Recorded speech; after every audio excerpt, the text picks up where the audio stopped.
आदाब नाजरीन, INN की खबरों में आपका इस्तकबाल है। मैं हूं शौकत अली सूफ़ी। आइए नज़र डालते हैं आज की कुछ अहम खबरों पर।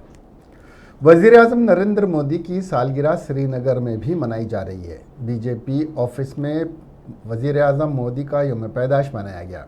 बर्थडे प्रोग्राम में भारतीय जनता पार्टी लीडरान मौजूद रहे। आज वज़ीर आज़म नरेंद्र मोदी की 71वीं सालगिरह है। इस मौके पर भारतीय जनता पार्टी आज से अगले 20 दिनों के लिए खिदमत और लगन मुहिम चलाएगी। दूसरी तरफ यूथ कांग्रेस एहतजाज की तरफ के तौर पर यौम बेरोज़गारी मनाएगी। ज़राए के मुताबिक वज़ीर आज़म नरेंद्र मोदी की सालगिरह के मौके पर हुकूमत की जानिब से 2 करोड़ लोगों को पोलियो के कतरे पिलाने का हदफ भी मुकर्रर किया गया। पीएम मोदी की अवामी खिदमत की 2 दहाइयाँ 7 अक्टूबर को मुकम्मल हो रही हैं। नरेंद्र मोदी ने 7 अक्टूबर 2001 को पहली बार गुजरात के वज़ीर आला के तौर पर हलफ लिया था। उसके बाद से ही वज़ीर आज़म मोदी मुसलसिल आइनी ओहदे पर कायम हैं। वज़ीर आज़म नरेंद्र मोदी आज सालगिरह मना रहे हैं। आज पीएम मोदी 71 साल के हो गए हैं। पीएम मोदी 17 सितंबर 1950 को वडनगर गुजरात में पैदा हुए थे। मोदी 2001 से 2014 तक गुजरात के वज़ीर आला रहे और गुज़िश्ता 7 साल से वज़ीर आज़म हैं। आज वज़ीर आज़म मोदी को उनकी सालगिरह पर मुख्तलिफ़ तरीक़ों से मुबारकबाद दी जा रही है। मरकज़ी वज़ीर दाखिला अमित शाह ने निर्मल ज़िले में एक मीटिंग को खिताब करते हुए कहा कि रियासत हैदराबाद को मुल्क के पहले वज़ीर दाखिला सरदार वल्लभ भाई पटेल की हिकमत अमली और ताकत की वजह से आज़ाद कराया गया। निर्मल में भारतीय जनता पार्टी के ज़ेर एहतमाम तेलंगाना यौम आज़ादी तक़रीब में अमित शाह ने मेहमान खुसूसी की हैसियत से शिरकत की। इस मौके पर उन्होंने तेलंगाना की आवाम को मुबारकबाद भी दी। उन्होंने कहा कि मुल्क की आज़ादी के 13 माह बाद तेलंगाना को आज़ादी मिली। उन्होंने इस मौके पर मजलिस इत्तेहादुल मुस्लिमीन के कायदीन को सख्त वार्निंग दी और कहा कि इसके आगे उनका खेल जारी नहीं रहेगा। उन्होंने कहा कि मजलिस को शिकस्त देने से ही तेलंगाना को हकीकी आज़ादी मिलेगी। उन्होंने कहा कि आप यहाँ आवाज़ लगाएं तो उसकी बाज़गश्त हैदराबाद तक जाना चाहिए। अमित शाह ने कहा कि मजलिस को सिर्फ बीजेपी ही शिकस्त दे सकती है। शाह ने कहा बीजेपी इक़्तिदार में आई तो तेलंगाना लिबरेशन डे सरकारी तौर पर मनाया जाएगा। इस मौके पर मरकज़ी वज़ीर सयाहत किशन रेड्डी, बीजेपी सदर तेलंगाना बंडी संजय, निज़ामाबाद के रुकन पार्लियामेंट धर्मपुरी अरविंद और दीगर बीजेपी कायदीन भी मौजूद थे। और पोलो विजन आज के दिन ही समाप्त हुआ था और आज पूरे देश को आजादी मिलने के 13 दिन बाद हमारे तेलंगाना को आजादी मिली थी, 13 महीने बाद। और आज मुझे कहते हुए बहुत हर्ष हो रहा है कि भारतीय जनता पार्टी ने उचित ही निर्णय किया है कि जब भी तेलंगाना में भारतीय जनता पार्टी की सरकार बनेगी, 2024 की बात कर रहा हूं मैं, 2024 में तेलंगाना में भारतीय जनता पार्टी की सरकार बनने वाली है।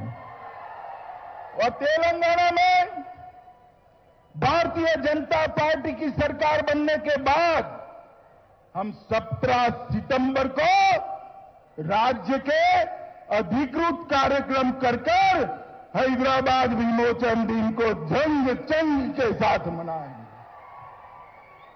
जो डरते हैं वो डरे। भारतीय जनता पार्टी नहीं डरती है मजलिस वालों से। हम नहीं डरते हैं। हम तुष्टीकरण की राजनीति नहीं करते हैं।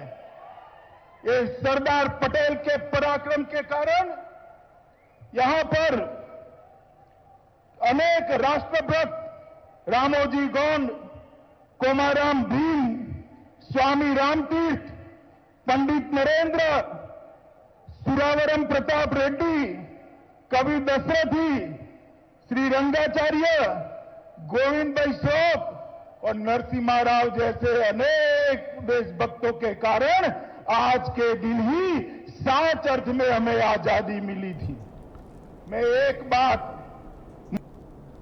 सईदाबाद की सिंगारिनी कॉलोनी में एक 6 साल लड़की से ज्यादती और इसकी मौत का सबब बनने वाला पी राजू आखिरकार स्टेशन घनपुर पर रेलवे ट्रैक पर मुर्दा पाया गया। ताम पुलिस का कहना है कि राजू ने खुदकशी की है। सिविल राइट्स ग्रुप के कैदी ने राजू की मौत पर शुबहत होने का इल्ज़ाम लगाते हुए हाई कोर्ट से रुजू किया। उनका इल्ज़ाम है कि राजू को कत्ल किया गया और उसे खुदकशी के तौर पर पेश किया गया। हाई कोर्ट ने केस की समाअत करते हुए राजू की मौत की अदालती तहकीकात का हुक्म दिया है। वरंगल तीसरे मेट्रोपॉलिटन जज के जुडिशियल इंक्वायरी की जिम्मेदारी सौंपी गई है। पुलिस को हुक्म दिया गया है कि जज को पोस्टमार्टम की वीडियो हफ्ते की रात 8 बजे तक फराहम की जाए। जज ने वाज़ेह किया कि वाक़े पर एक जामे रिपोर्ट तैयार की जाए और 4 हफ्तों में पेश की जाए। मरकज़ी वज़ीर सयाहत किशन रेड्डी ने हैदराबाद के पार्टी ऑफिस में 17 सितंबर को यौम नजात तकारीब का इनेकाद अमल में लाते हुए कौमी परचम लहराने के बाद खिताब करते हुए बताया कि तेलंगाना में बीजेपी इक़्तिदार पर फायज होने के बाद बीजेपी का जो भी वज़ीर आला हो वो पहली दस्तखत 17 सितंबर को तेलंगाना में सरकारी सतह पर मनाने की फ़ाइल पर करेगा। उन्होंने वज़ीर आला के चंद्रशेखर राव पर तनकीद करते हुए इल्ज़ाम आयद किया कि मजलिस के इशारों पर यौम नजात सरकारी तौर पर मनाने से गुरेज कर रहे हैं, जबकि केसीआर जब अपोजिशन में थे वो रियासत की आवाम से 17 सितंबर को सरकारी सतह पर मनाने का वादा किया था। उन्होंने बताया कि सरदार पटेल तो हैदराबाद को आज़ादी दिलाते हुए मुल्क में शामिल किया था, लेकिन 50 साल तक कांग्रेस और 7 साल से टीआरएस हुकूमत की आवाम के साथ नाइंसाफ़ी को कर रही है। कौमी सदर और बीजेपी बीसी मोर्चा डॉक्टर लक्ष्मण ने खिताब करते हुए बताया कि सरदार पटेल ने हैदराबाद को निज़ाम से छुटकारा दिलाया था, लेकिन गुज़िश्ता 7 साल से केसीआर के रूप में हमें दूसरे निज़ाम के ज़ुल्म व सितम को बर्दाश्त करना पड़ रहा है।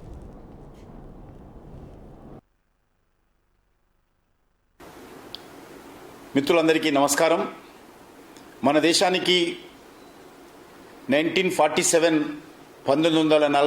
ఆగస్టు 15వ తేదీన స్వాతంత్రం వచ్చిన తెలంగాణ రాష్ట్రానికి ప్రస్తుత తెలంగాణ రాష్ట్రానికి 13 నెలలు ఆలస్యంగా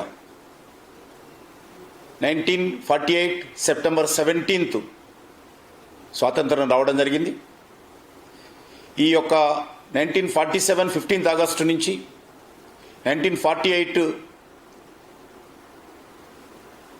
సెప్టెంబర్ 17th వరకు సుమారు 13 నెలల పాటు హైదరాబాద్ సంస్థానంలో ఆ రోజు పరిపాలన సాగిస్తున్నటువంటి నియంత్రిత నిజాం అనేక రకాల అకృత్యాలు చేయడం జరిగింది।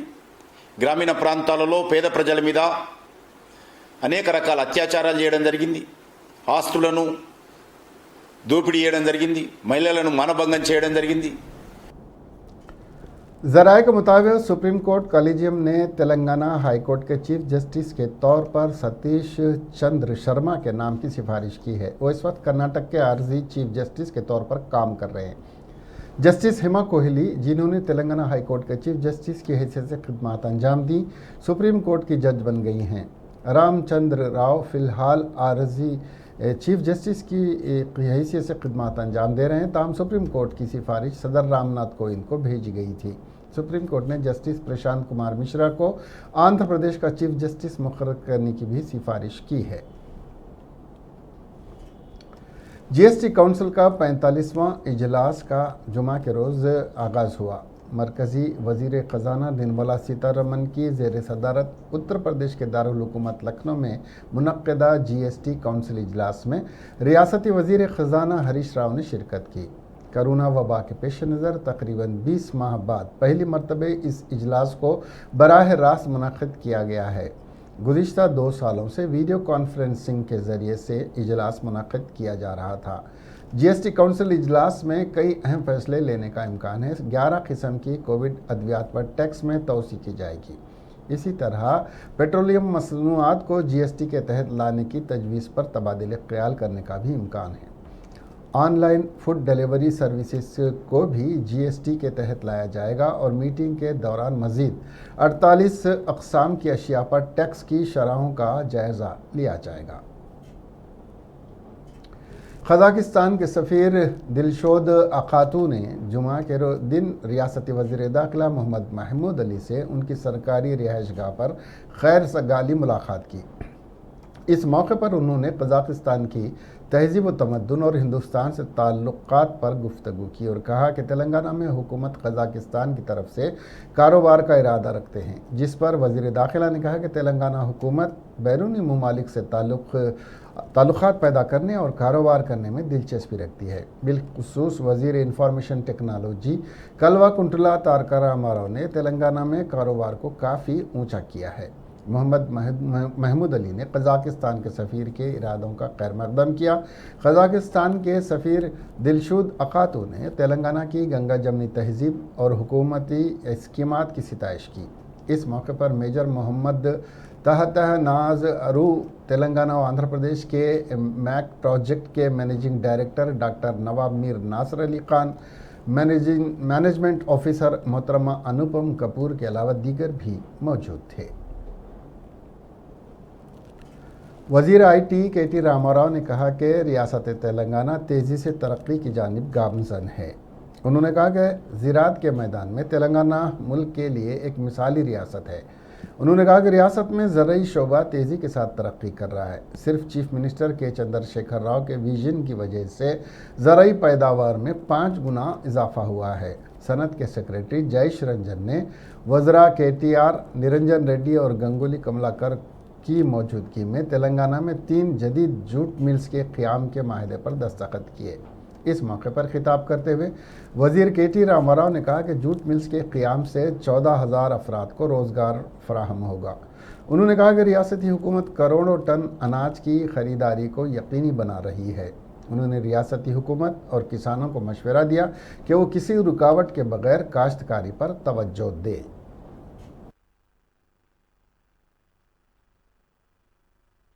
और आपकी कंपनी की जो 150th ईयर है, this is really moments occasion for, of course, the state of Telangana and also, I'm sure, to Gloucester, because you are literally coming back to where it all began in a way.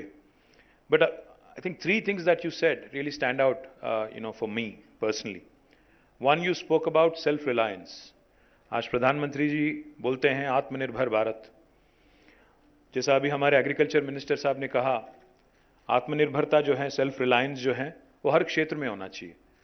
जैसा अभी उन्होंने कहा और civil supplies minister ने कहा, पिछली बार जब corona first wave चल रही थी यहाँ पे, तो बहुत दिक्कत हुआ प्रोक्योरमेंट को लेके, क्योंकि प्रोक्योर तो हम करने के लिए तैयार थे, पैसे लगाने के लिए गवर्नमेंट तैयार थी, बट गनी बैग कहीं नहीं मिल रहे थे, क्योंकि सारे के सारे जूट मिल जो है बंगाल में, बांग्लादेश में है और कुछ इधर उधर है, बट ज़्यादातर वहीं पे है। तो हम कुछ भी नहीं कर सक रहे थे, क्योंकि even when we reached out to jute corporation, even when we reached out to government of India, they said our hands are tight, हम कुछ नहीं कर सकते हैं। तो तब जाके हमने सोचा कि ये सेल्फ रिलायंस जो है, जिसमें आज हम लोग बंगाल की तरफ देखते हैं या बांग्लादेश की तरफ देखते हैं या कहीं और देखते हैं, उसको छोड़ के अगर, क्योंकि तेलंगाना एक ऐसी राज्य है जो बहुत तेज़ी से तरक्की कर रही है और स्पेशली एग्रीकल्चर सेक्टर में हमारी तरक्की जो है आज देश के लिए एक नमूना बन गया है, एक मॉडल बन गया है। तो हमने सोचा कि एक सेल्फ सस्टेन मोड में, सेल्फ रिलायंट मोड में यहीं पे जूट मिल लगाया जाए। तो that's when I think Jayesh and myself were given the mandate, and I'm glad that our dear friend Prashant Lahoti, wherever he is, he was able to connect you, and of course we reached out to Mandani Saab and Mr. Barmecha also.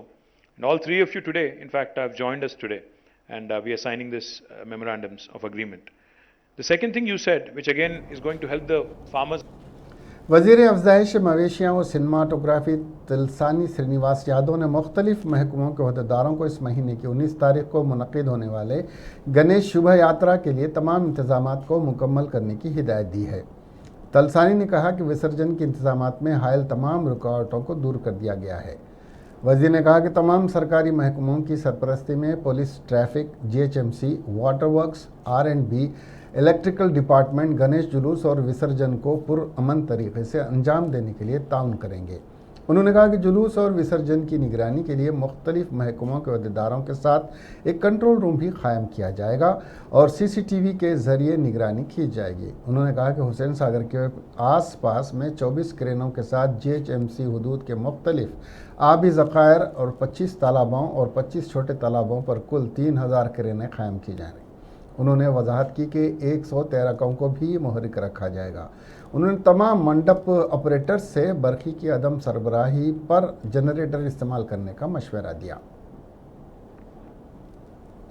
सदर तेलंगाना प्रदेश Congress committee और रुकन parliament Revanth Reddy ने गांधी भवन में मुनक्किदा यौम इंज़माम तकरीब में हिस्सा लेते हुए कौमी परचम लहराने के बाद खिताब करते हुए बताया कि भारतीय जनता पार्टी हैदराबाद को मुल्क का हिस्सा बनाने का सहरा सरदार वल्लभ भाई पटेल को देती है, लेकिन बीजेपी कायदीन तारीख से वाकिफ़ नहीं है, क्योंकि मुल्क के पहले वज़ीर आज़म पंडित जवाहरलाल नेहरू अपने वज़ीर दाखिला सरदार वल्लभ भाई पटेल को हिदायत दी थी कि वो हैदराबाद को हिंदुस्तान का हिस्सा बनाने के लिए ऑपरेशन पोलो करे, जिसकी बदौलत निज़ाम की हुक्मरानी का खात्मा हुआ और हैदराबाद मुल्क का हिस्सा बना। उन्होंने बताया कि आज का दिन मसर्रत का दिन है, क्योंकि सोनिया गांधी ने तेलंगाना की तश्कील अमल में लाते हुए रियासत की अवाम के साथ इंसाफ किया। उन्होंने रियासत की अवाम से वादा किया कि कांग्रेस इक़्तिदार पर आने के बाद 17 सितंबर को सरकारी तौर पर तकारीब मुनक़्क़िद करेगी। इस मौके पर बलराम नायक, निरंजन के कुमार और दीगर मौजूद थे।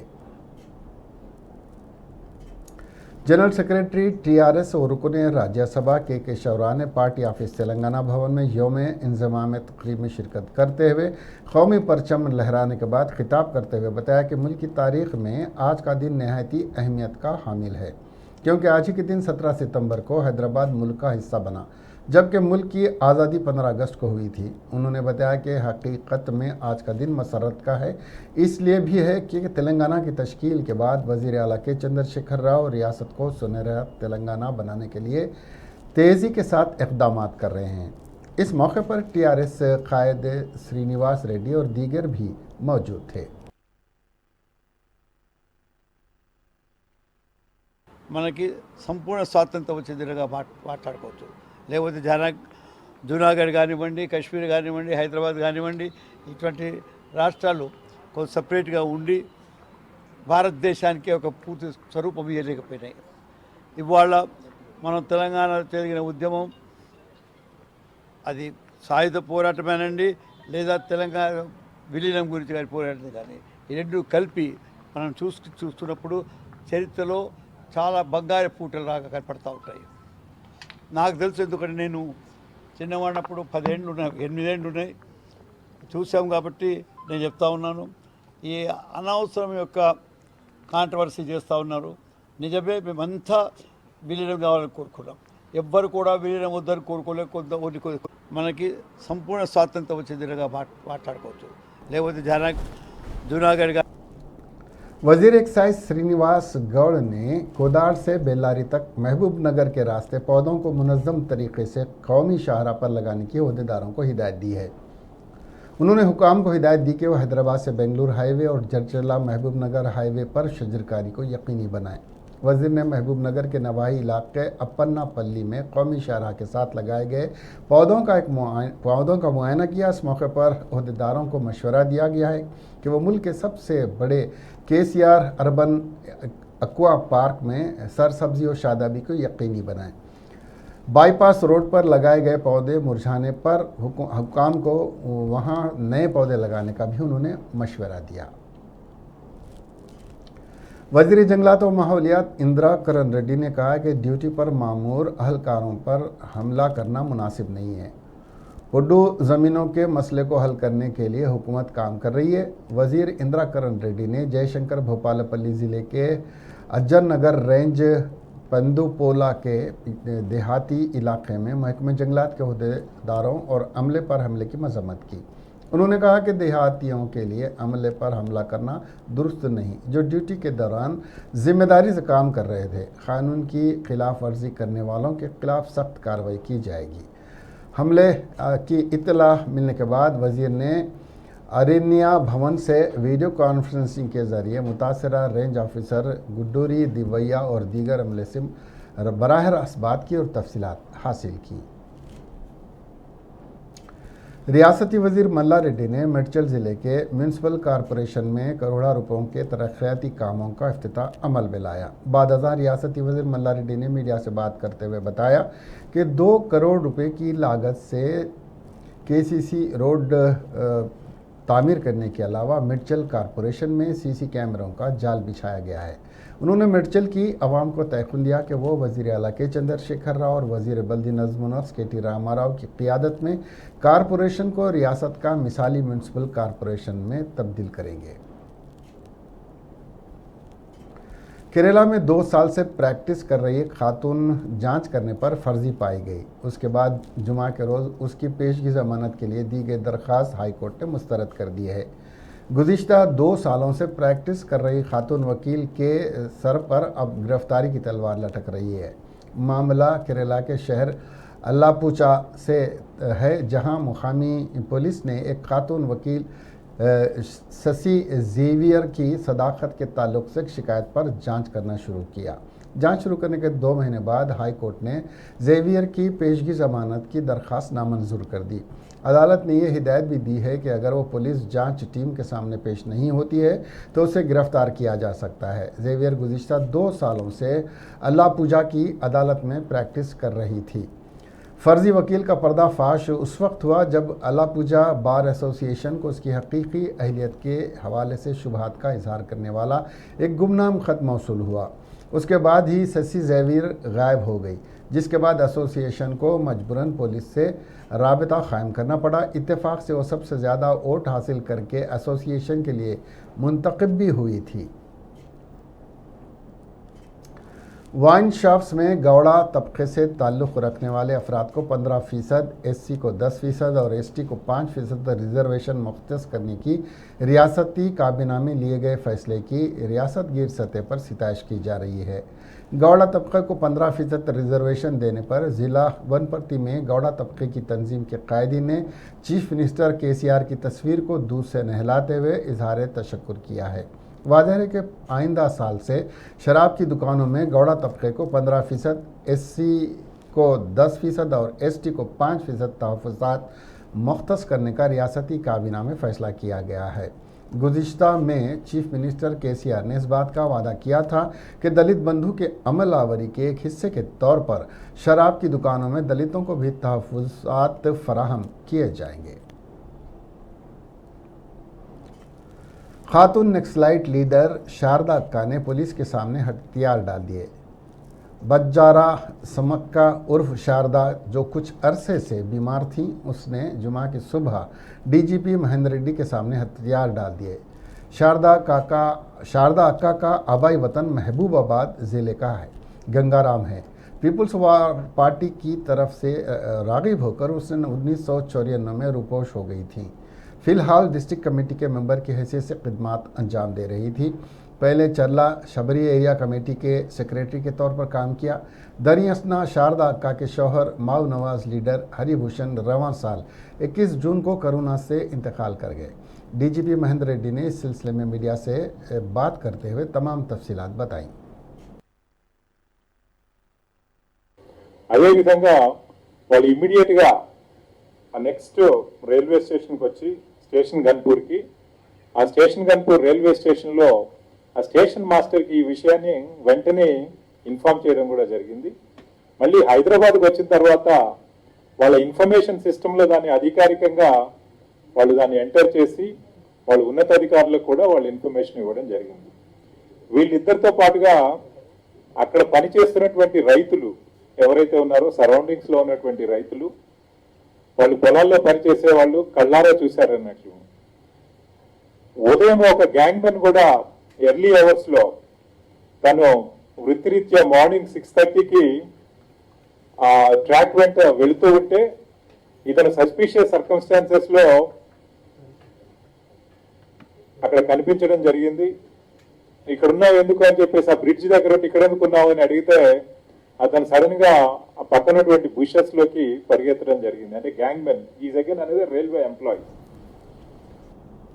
सीनियर कांग्रेसी कायदो साबिक सदर आंध्र प्रदेश कांग्रेस कमेटी वी हनुमंत राव ने भारतीय जनता पार्टी और आरएसएस से सवाल किया कि रियासत हैदराबाद दक्कन के खिलाफ जो तहरीक थी, जिसमें रामानंद तीर्थ और साबिक वजीर आजम पीवी नरसिम्हा राव शामिल थे, उस वक्त बीजेपी और आरएसएस कायदीन कहाँ थे।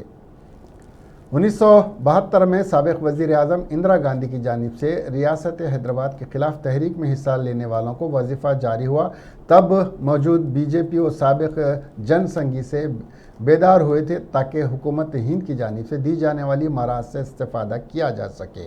वी हनुमंतराव आज अशोका पिल्लर कोठी के पास इंजमाम हैदराबाद के मौके पर मुनक़िद तकरीब के बाद INN से बात करते हुए कहा कि राहुल गांधी महिला कांग्रेस के इजलास के मौके पर बजा तौर पर कहा था कि बीजेपी मौका परस्त है और सिर्फ मौके का फ़ायदा उठाना चाहती है।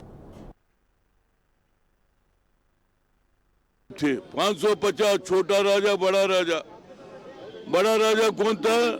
निजाम जम्मू कश्मीर में था, मगर 1947 में सभी छोटे राजा लोग हिंदुस्तान के मेन लाइन में आना चाह रहे थे। एक ही हैदराबाद में हम नहीं शामिल होते बोले।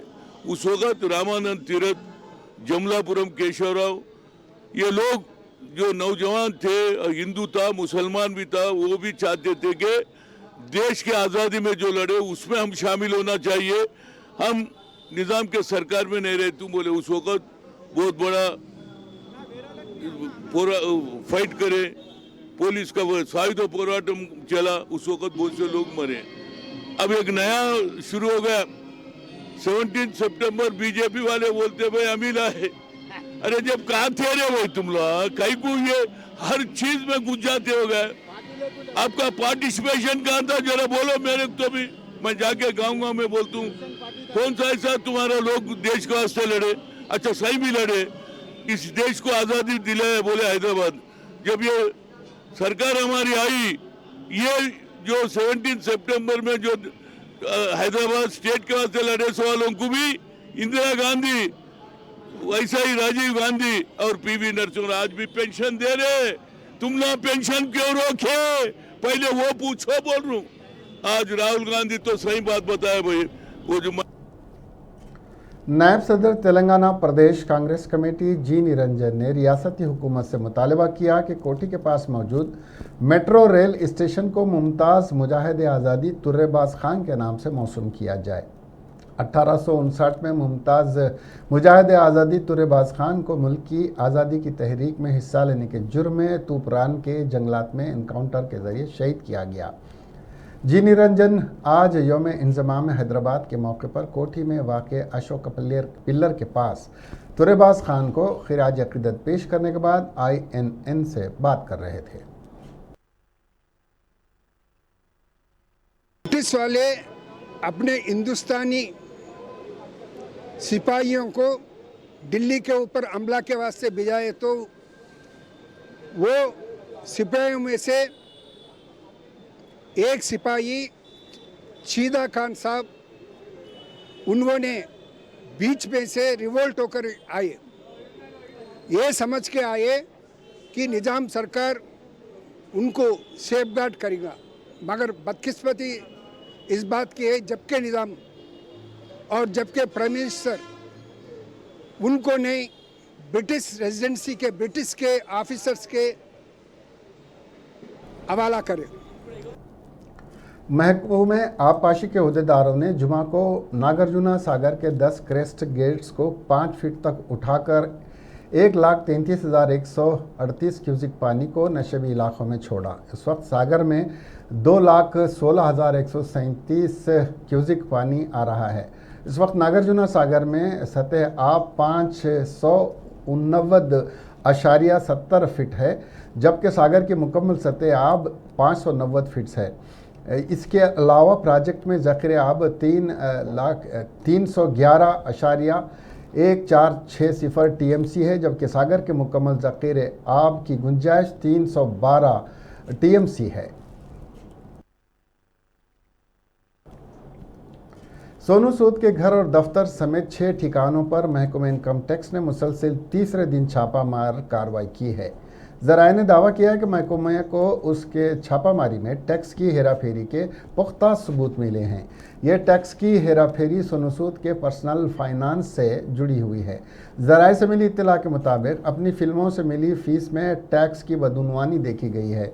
इन बदउनवानियों के बाद अब इनकम टैक्स महकमा सोनू सूद की चैरिटी फाउंडेशन के अकाउंट्स की जांच भी करेगी।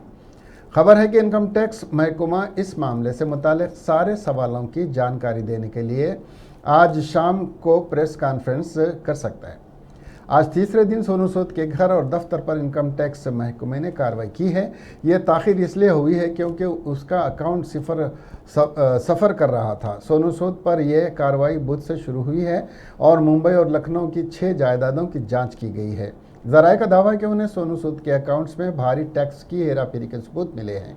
वाज़ेह रहे कि कोरोना बहरान में सोनू सूद ने कई ज़रूरतमंदों की मदद की थी। अपनी इस मदद की वजह से अदाकार मसीहा के तौर पर मशहूर हो गए हैं। अदाकार के मुंबई वाले घर और दफ्तर पर महकमे इनकम टैक्स की छापामारी के बाद एक बार फिर वो सुर्खियों में आ गए हैं। इसके साथ ही ये खबरें यहीं ख़त्म हुई। अब हमें दीजिए इजाज़त और देखते रहिए INN चैनल। खुदा हाफिज़।